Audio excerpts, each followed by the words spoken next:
26.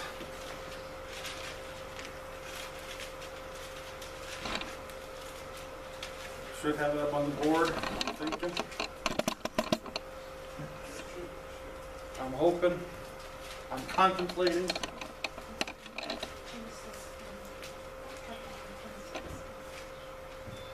It's not that big of a verse.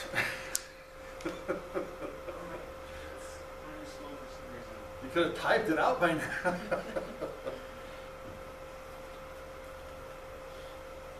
All kinds of paperwork up here.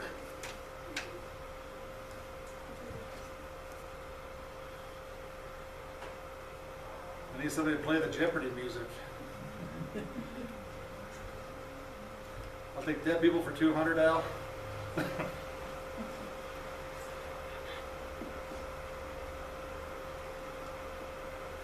I'm going to take a little girl's Bible here and just read it myself. You're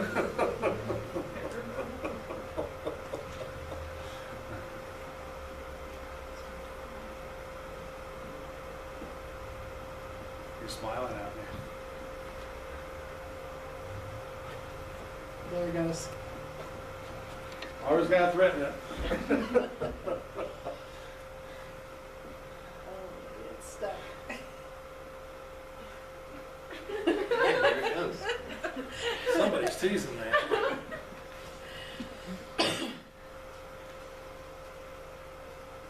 What did I say, 126? Yeah. So I can start in the beginning. In the beginning, God created the heaven. I'll get to 26 sooner or later. Well, the word came from those mountains, so maybe we were supposed to read them from there. That's not 126.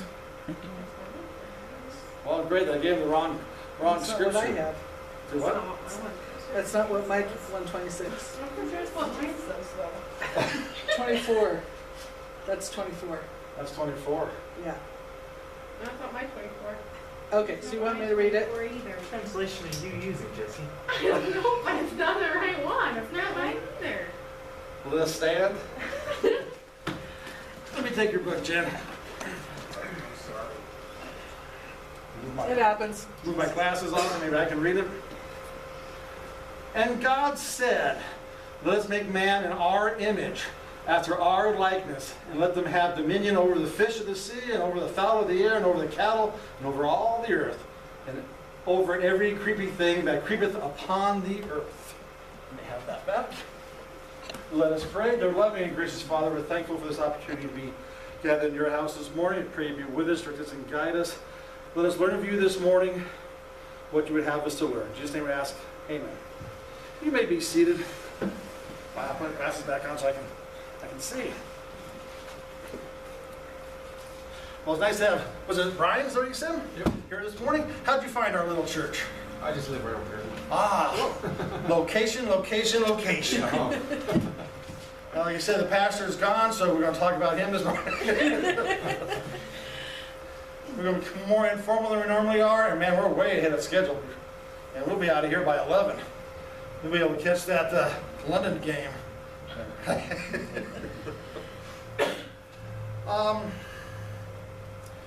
Usually, I'm not much of a public speaker. I don't care for it at all. I'd rather go to the dentist. It's always hard to find something to say in the church. Usually most of you have been here saved longer than I've been alive. I get the kids who are smarter than I am. Of course, the wife is always smarter than me, so I get to the point where I'm not going to say anything new. But I kind of want to go back to the olden days and look at things a little bit different. I used to like photography. And there's a point where you just kind of look at the world different and you get at it. And what I really would like everybody to do is just got to think about the sermon this morning, and if I'm lucky, next Sunday you'll come back and tell me I'm wrong. If you tell me I'm wrong, then that makes me the winner. That means you had to think about it. You had to come up with a reason on why I am wrong. And this is going to turn, it's not going to be humorous, but it's going to turn humorous because I'm going to be talking about man, and men are humorous. But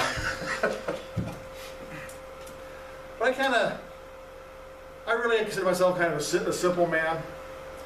You know, if you ever get into a Bible quiz, you want somebody for addresses and names and genealogy, I'm picked last. That's not me.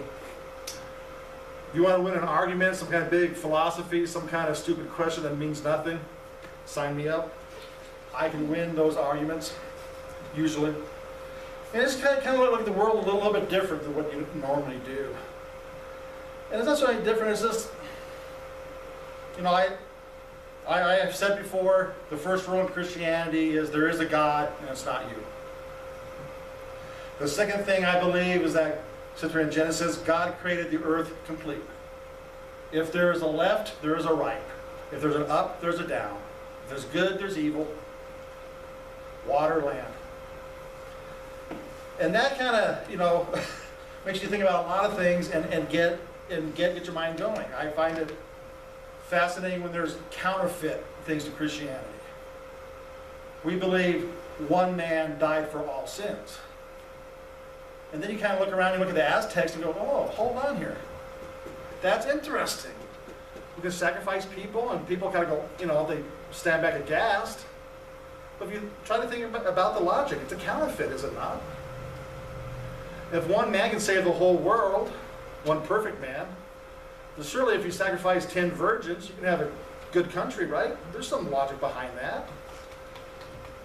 Sacrifice 1,000 average men, that might be good enough for 1 year's good harvest. It's a counterfeit.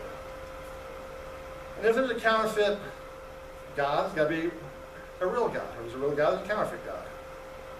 Right? And everything else we believe in. If there's a real one, then it's kind of neat to stop and look around. If there's a real baptism, it's got to be a counterfeit baptism.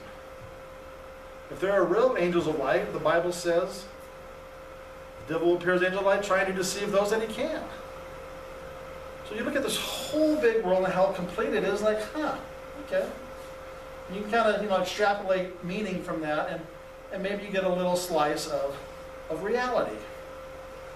Last Wednesday, I was in the Bible study, and a question came up, and everybody was kind of like, you know, amazed at it, and I just had the thought, and not to be rude, I'm here with a bunch of women and children. The answer to this question is that God's a dude. God's a guy. Now theoretically, I will grant you, men and women are created in His image. In the Old Testament, El Shaddai, God who supplies, really, a direct interpretation of El Shaddai is the many-breasted being. It is the picture of the Madonna and child nursing. That's what El Shaddai is. That's a true picture that they're trying to grasp when it says God supplies. A mother supplies everything a child needs. Comfort, warmth, food, the whole 9 yards. But that's too big of a picture for this lesson. We're just going to slice it down to something small, something that we can manage. And we're going to go with God is a guy. It says in Genesis, God created male in His own image. You kind of wonder, image, what does that mean? And we've always thought about that. You know, God's a spirit. We say He doesn't have 2 arms and 2 legs. I don't know what a spirit has. I don't know how we say that. I'm not quite sure what a spirit has, or to what end. But we've all heard that the sayings of, you know, men are from Mars and women are from Venus. It's kind of common, you know, men are simple. You know, 2-3 things that man needs to be happy. Women only need the top 2 million, you know. And it makes you start to think. So let's go with it. And this is more kind of like from couples counseling or whatever. What does a man need to be happy? Or what are man's needs? And it's simple. It really is simple. It ain't complicated. Don't ask us what are we thinking. There's nothing important, trust me. A man really has like 3 needs. Let's just go with 3. It's easy to do. Man needs food. Sex, love. What we'll call it love for the family setting we're in. Sleep. You give a man those 3 things, or other than those 3 things, you're still going to have problems, but he ain't going to go anywhere, okay? You're still going to have a mother-in-law, you still could be having money troubles, health, whatever, but he'll be happy, life will be content, he won't think about leaving. You go across, you know, food is an interesting concept, and an interesting thing. It's very prevalent in the Bible. God says, eat my words, taste my words, that they are true. The Thanksgiving supper that we're about to have in a month from now, there's more to that than just the turkey and the bread. It's so much more, there's more meaning to that. There's so much, the happiness, the glow, whatever it is so much more than just calories in, calories out. Sleep. Why does man need sleep? Because he works.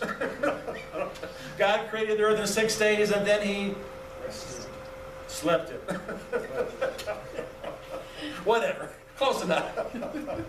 The concept is the same, maybe in a spiritual level and a human level, but the concept's the same. And we'll just leave love alone. That's self-explanatory. I mean, let's be serious here.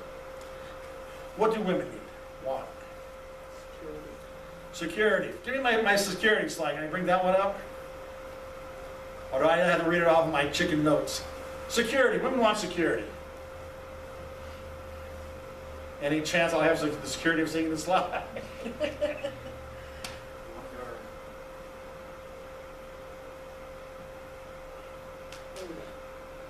Security. Security is a fungible, negotiable financial instrument that holds some type of monetary value. That's what security is. The girls are telling me no, that ain't what security is. What do you mean no? No, what is security? Protection?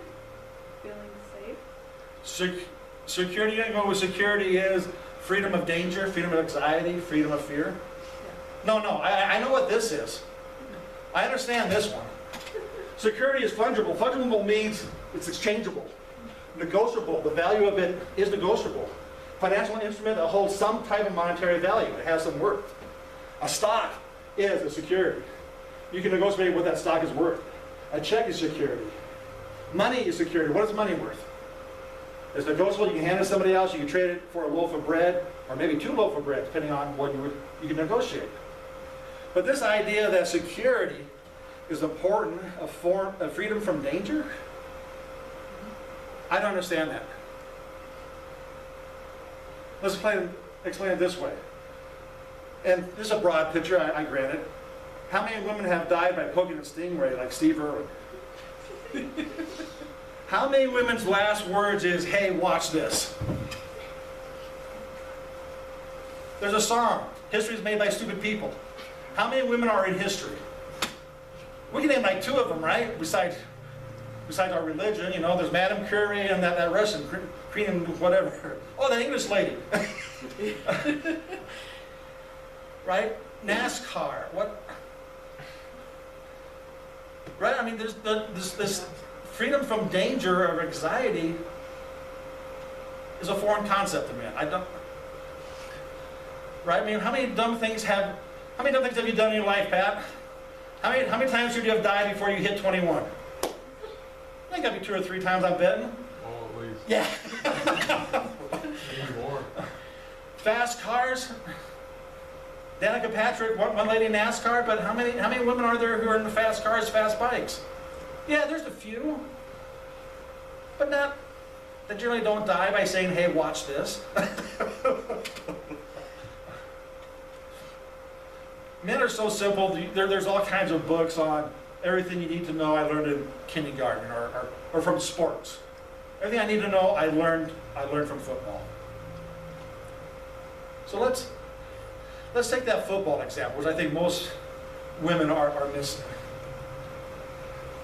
There is nothing more empowering. There is nothing better to make the perfect tackle or the perfect block. Right, Pat? I mean, what is that like to just blow somebody off the line? Is that the most awesome thing in the world? Oh, yeah. I mean, you got to stop and think about it. I mean, I don't know what Brian's background is, but let's be honest. Sex or a really good football play. It is awesome to hit a man on man and to knock him down, to leave his shoes there and have him land 10 feet away. There is nothing like that in the world. I mean, I've won some academic awards in my life. They mean nothing to me. I've run a couple of elections in my life. Now, elections I won one election which I liked, because I wasn't there and it was a popular vote. So that's kind of like love. But for the most part, there is nothing like beating a man one-on-one. That's the ultimate. And you learn some things from that. I mean, eight's a power.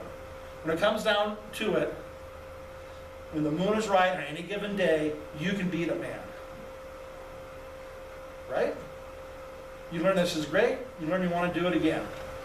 On the flip side, there's nothing quite like being blown away in a football play. There's nothing like being ran over by a man my size or by being ran over by Pat and me together running you over. You learn something from that. How to run faster. You learn how to run faster. You learn that, hey, you don't want to do that again. And you learn the same lesson on any given day, you will get back up.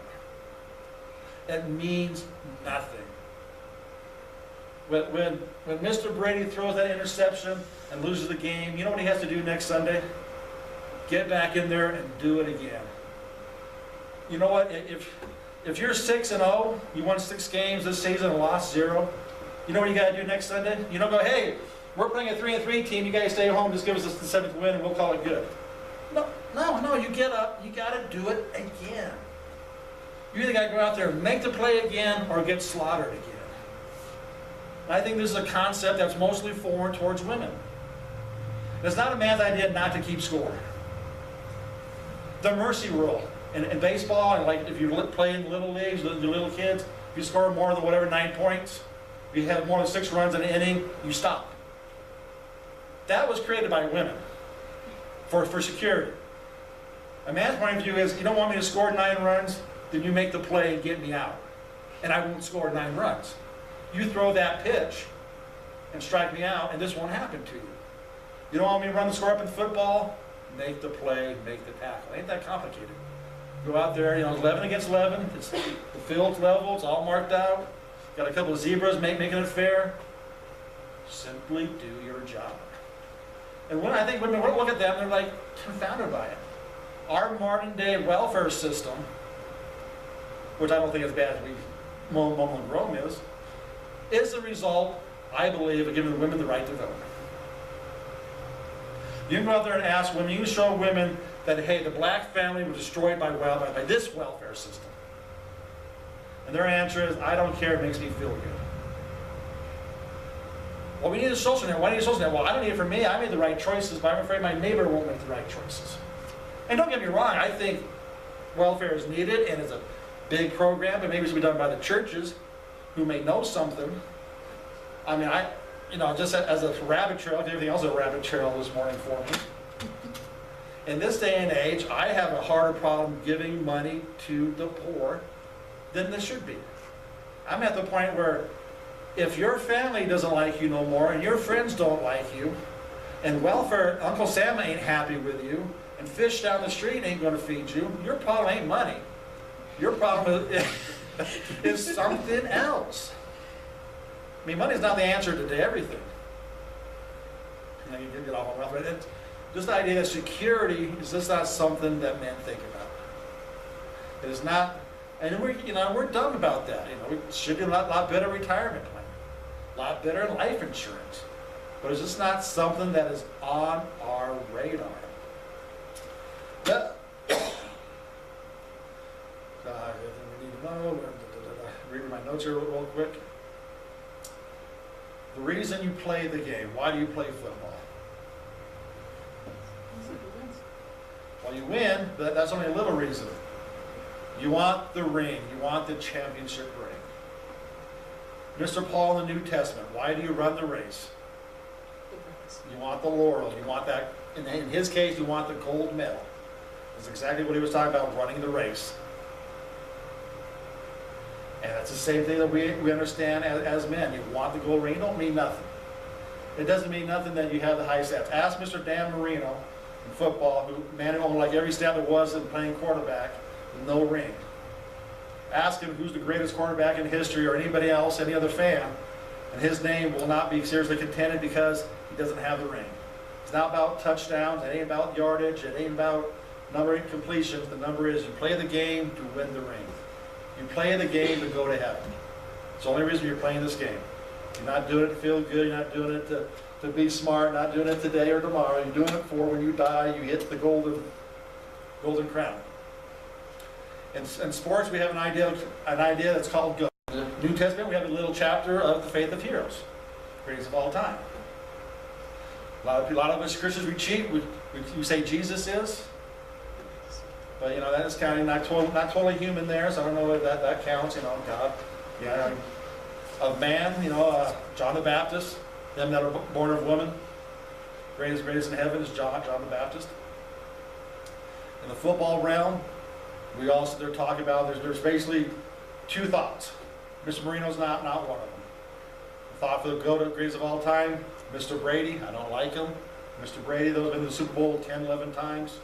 Got 5 rings, I believe, more than anybody else playing. Is 5 rings that better than Mr. Joe Montana, who went 4 times and won all 4 times? You have the argument. It's interesting. I don't know the right or wrong answers. One of those life's mysteries we'll probably never solve. Other thing we have in sports, we have a coach. And most of the time, you kind of foo-foo the coach. He doesn't play. He doesn't get the money. But it really has to be probably the most important position there is on the team is the coach. I always go back to the LA Lakers of the 90s. They had Kobe Bryant, maybe the GOAT of basketball. Shaq, maybe the GOAT of basketball. Probably not on either one of those.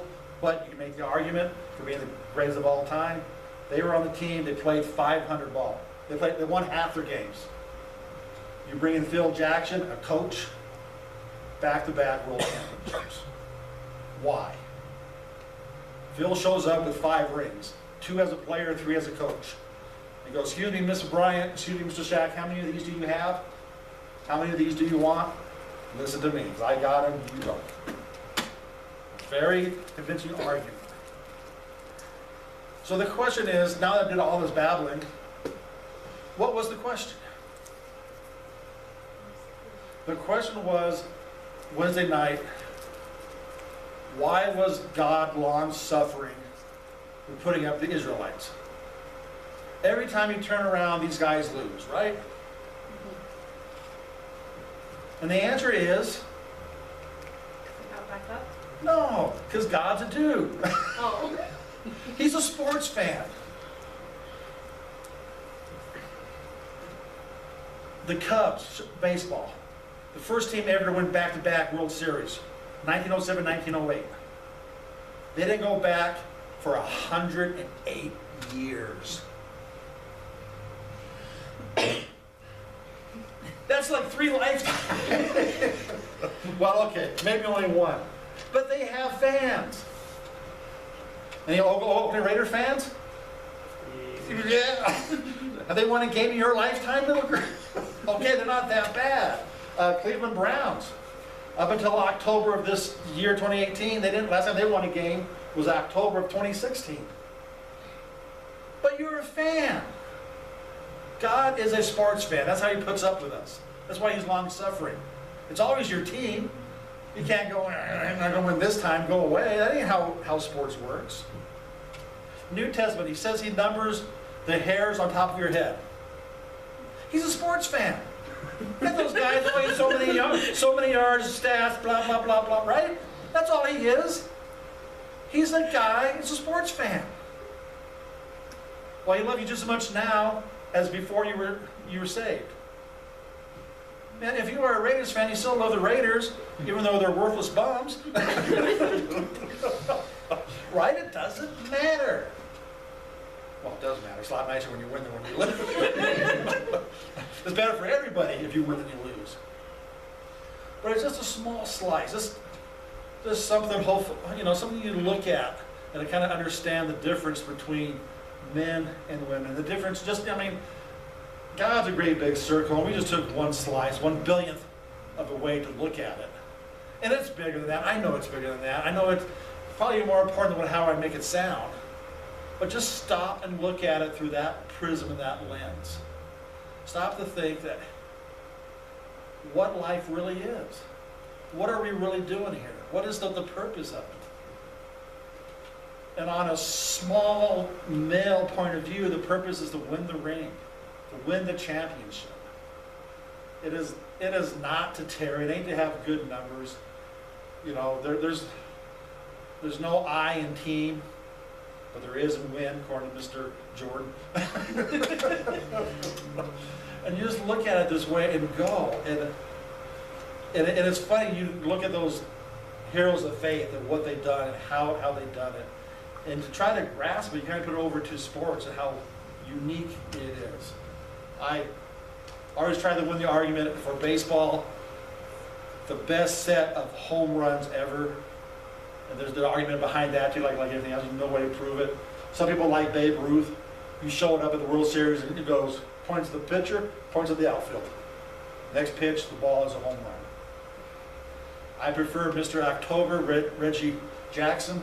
I don't like the person, but he played in a World Series game, 3 at-bats, 3 pitches, 3 home runs. Never had a strike, never had a ball. I believe it was against 3 different pitchers. That's what you get paid to do. That is your job when you're playing baseball and you are a hitter. He's not a pitcher, he's not a catcher. His whole job is to hit the ball. You show up 3 times, 3 pitches, and 3 home runs. You know, that's what you get paid for. That's what the object of the game is. So this morning, let me see if there's anything else I want to babble about. Let's throw that out. I'm tired of that already. Let us stand this morning. We'll get a whole lot earlier. But I started a half hour earlier than mostly. Let us close in prayer. Our love.